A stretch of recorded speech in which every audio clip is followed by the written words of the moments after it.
Olá, tudo certinho com vocês por aí? Hoje vamos falar sobre a síndrome de burnout, conhecida também como síndrome do esgotamento profissional.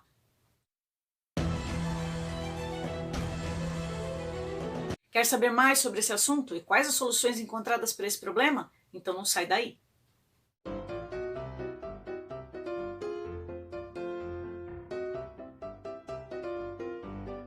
A síndrome de burnout ou síndrome do esgotamento profissional é um distúrbio emocional que apresenta alguns sintomas específicos que podem levar a esse diagnóstico.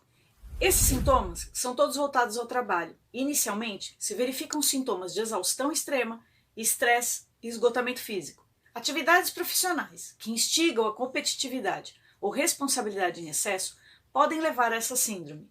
A principal causa da doença é justamente o excesso de trabalho.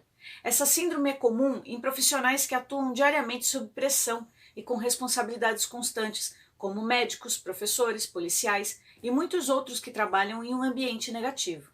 Difícil é nos livrarmos dos ambientes negativos, né? A síndrome de burnout também pode acontecer quando é exigido do empregado metas muito difíceis, situações em que a pessoa venha a se achar incapaz para cumprir as referidas metas.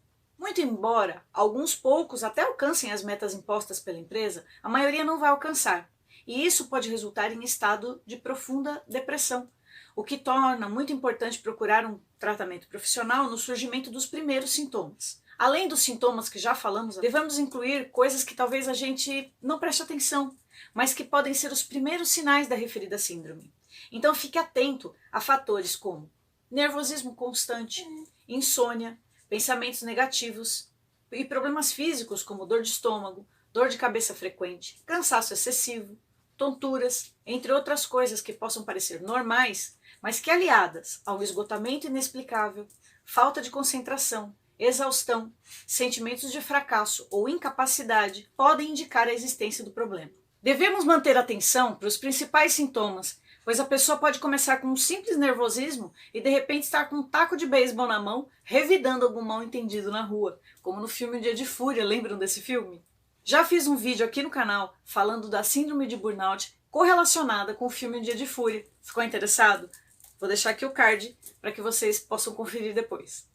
Como eu já disse, geralmente esses sintomas surgem de forma leve e por isso as pessoas costumam achar que pode ser algo temporário e que vai passar. Mas na verdade, esses sintomas tendem a piorar.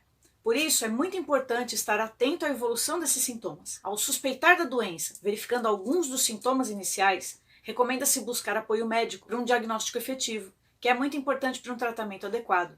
O psiquiatra ou psicólogo são os profissionais de saúde indicados para identificar o problema e orientar a melhor forma de tratamento conforme cada caso.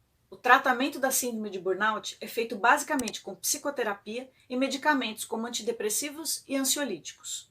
O tratamento normalmente surte efeito após 1 a 3 meses após seu início, mas deve-se tomar alguns cuidados com a mudança nas condições de trabalho e principalmente mudanças nos hábitos e estilo de vida. Durante o surgimento do problema, como ele é intrinsecamente relacionado ao trabalho, ele pode ser equiparado a um acidente de trabalho. E por isso, o paciente empregado terá direito a uma licença médica para afastamento por pelo menos 15 dias e com remuneração garantida pela empresa.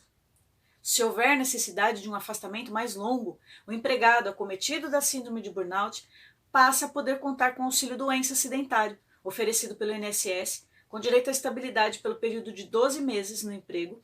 Se não houver melhora, o trabalhador poderá ter direito, inclusive, à aposentadoria por invalidez, com o diagnóstico comprovado pela síndrome de burnout. A síndrome de burnout é reconhecida e na Classificação Internacional de Doenças, o CID, a partir de 2022, ela será representada pelo código QD85. Contudo, não são todos os empregadores que estão dispostos a agir ativamente no bem-estar daquele empregado reabilitado ou daqueles empregados que, mesmo sem precisar de um afastamento mais longo, ainda têm o problema, que vai infelizmente acompanhá-lo pela vida toda, podendo surgir em momentos específicos que podem ser gatilhos para uma nova crise. E para esses casos, o empregado tem o direito de buscar judicialmente uma indenização por danos morais frente aos prejuízos causados ao empregado. Ressaltamos que o direito à indenização por danos morais exige prova robusta e contundente do direito e do nexo com o alegado ato violador da honra e da moral. E para o caso em questão, relatórios e laudos médicos que demonstrem que o empregado desenvolveu sérios transtornos psiquiátricos relacionados ao trabalho, demonstrando também que no trabalho havia situações estressantes, pressão constante, rigidez excessiva, são provas importantes que comprovam a agressão aos direitos de personalidade e também evidenciam o prejuízo moral do empregado. O pedido de indenização por danos morais tem fundamento no artigo 186 do Código Civil, que traz o seguinte: aquele que por ação ou omissão voluntária, negligência ou imprudência, violar direito e causar dano a outrem, ainda que exclusivamente moral, comete ato ilícito. E o artigo 157 da CLT, que determina que cabe às empresas cumprir e fazer cumprir as normas de segurança e medicina do trabalho, instruir os empregados através de ordens de serviço quanto às precauções a tomar no sentido de evitar acidentes do trabalho ou doenças ocupacionais. A Lei 823 de 91, ao conceituar acidente de trabalho no seu artigo 19, estabelece em seus parágrafos que a empresa é responsável pelas medidas coletivas e individuais de proteção e segurança de saúde do trabalhador, o que significa que o empregador é obrigado a proporcionar condições de trabalho que possibilitem, além do cumprimento das obrigações decorrentes do contrato laboral, a preservação de saúde, higiene e segurança do trabalhador.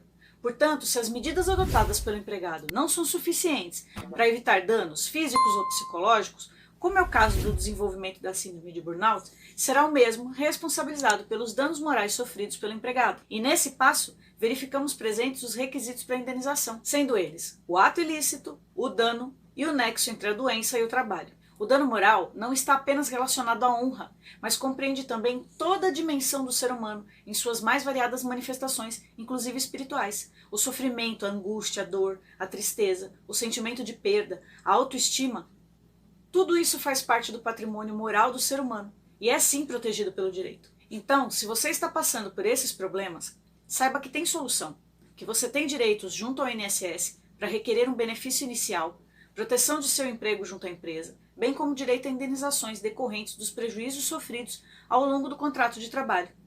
E é isso. Nosso vídeo termina por aqui. Espero que vocês tenham gostado do assunto e que tenha ajudado. Por isso não esqueça de deixar seu like, seus comentários. E se você ainda não é inscrito no nosso canal, se inscreve aí. Um beijo e até o próximo vídeo.